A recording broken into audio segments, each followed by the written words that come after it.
अगर आपका भी यूट्रस का साइज़ बढ़ चुका है और कंसीव होने में दिक्कत परेशानी का सामना कर रही हैं, बहुत सारी ख़वातीन का यूट्रस का साइज़ बल्की हो जाता है, जिसकी वजह से उनके पीरियड्स इर्रेगुलर हो जाते हैं, प्रेगनेंसी कंसीव नहीं हो पाती है, शदीद किस्म का दर्द होता है और बल्कि यूट्रस होने की वजह से उनको फाइब्रॉइड्स बनना शुरू हो जाते हैं और आखिरकार आपको यूट्रस रिमूव करवाने का बोल दिया जाता है। इस वीडियोज़ में इंशाअल्लाह ताला जो मैं नुस्खा बताने वाला हूँ, आप इसके इस्तेमाल करने के बाद आपका बल्कि यूट्रस का मसला फौरी तौर पर ठीक होगा और आपको बार-बार मिसकैरेज नहीं होगे। अगर आपको फाइब्रॉइड्स के इश्यूज़ आ रहे हैं, तो वो भी अल्लाह पाक के फ़ज़ल-ओ करम से खत्म हो जाएँगे। मैं बार-बार कहता हूँ कि ऑपरेशन इसका कोई हल नहीं है।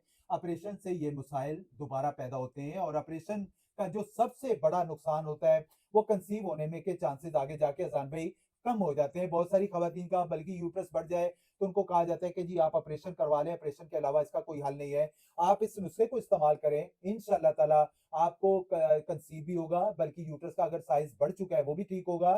फाइब्रॉइड्स के इश्यू आ गए हैं, तो वो भी अल्लाह पाक के फ़ज़ल-ओ करम से फौरी तौर पर ठीक हो जाएँगे। लेना क्या आप लोगों ने, दालचीनी आपने 1 चुटकी ले लेना है और देसी हल्दी 1 चुटकी ले लेना है और 3 चुटकी आपने अदरक खुश्क जो है वो ले लेना है, पाउडर ले लेना है। 3 कप पानी के अंदर इसको जोश दें, पकाएँ, इतना पकाएँ कि 1 कप रह जाए और उसके अंदर 1 चम्मच शहद का मिला के आपने डेली इस्तेमाल करना है। 2-4 हफ्ते इस्तेमाल करने के बाद आपको बहुत सारी चेंजिंग जो है वो नज़र आना शुरू हो जाएँगी और इंशाअल्लाह ताला आपको किसी दिक्कत परेशानी का सामना नहीं करना पड़ेगा। कंसीव भी जल्दी हो जाएगा, बल्कि यूट्रस यानी यूट्रस का साइज़ बढ़ गया वो भी ठीक होगा, पेशाब कंट्रोल नहीं हो रहा है तो वो भी अल्लाह पाक के फज़ल-ओ करम से फौरी तौर पर ठीक होगा और इसके साथ-साथ मैं एक टकोर और बताता रहता हूँ कि 4-5 लीटर पानी लें, उसमें 2 मुठ्ठियाँ नीम के पत्तों की डालें और 1 चम्मच फिटकरी का पाउडर डालें और 2 चम्मच डिटॉल डालें।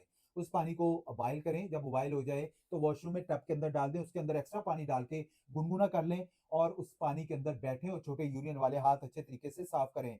ये 2 हफ्ते में 1 दफ़ा टकोर करनी है और ये कम से कम महीने में 4 दफ़ा टकोर करनी है। आपको पहली टकोर के बाद ये अंदाज़ा हो जाएगा कि अल्हम्दुलिल्लाह एक तो हमें कावे से बहुत बेहतरी आ रही है, सेकंड हमें टकोर से बहुत बेहतरी आ रही है। ये दोनों काम एक साथ करें इंशाअल्लाह ताला आपका यूट्रस का साइज़ बहुत बेहतर होगा और बल्कि यूट्रस से आपकी जान छूट जाएगी।